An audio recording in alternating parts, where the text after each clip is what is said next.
പെരുന്തേനരുവിലെ ഈ ഒഴുക്ക് ഇത് വെറും ഒരു വെള്ളച്ചാട്ടമല്ല. ഇവിടെ മുങ്ങി മരിച്ച 90-ലധികം ആളുകളെയും ആഴങ്ങളിലേക്ക് വലിച്ചിടിച്ചു കൊണ്ടുപോയത് ചക്കംവേലന്റെ ആത്മാവ് തന്നെയാണ്.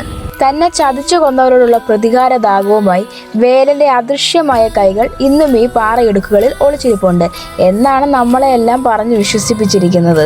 എന്നാൽ യഥാർത്ഥ സത്യം മറ്റൊന്നാണ്. ഇവിടുത്തെ പാറകൾക്ക് മുകളിൽ കണ്ണിൽ കാണാത്ത തരത്തിലുള്ള പായലുകളാണുള്ളത്. സോപ്പ് തേച്ചതുപോലുള്ള ശക്തമായ വഴുക്കലും ഇവിടെ ഉണ്ട്. അതിൻ്റെ കൂടെ വെള്ളത്തിനടിയിൽ രൂപപ്പെട്ടിരിക്കുന്ന വലിയ ഗുഹകളും ചതിക്കുഴികളും ഉണ്ട്. ഒരൊറ്റ തവണ കാലൊന്ന് തെന്നിയാൽ നേരെ ചെന്ന് വീഴുന്നത് ഈ വലിയ ചതിക്കുഴിയിലേക്കാണ്, അല്ലാതെ ഏതെങ്കിലും അദൃശ്യ ശക്തി നിങ്ങളെ പിടിച്ചു വലിക്കുന്നത് കൊണ്ടല്ല.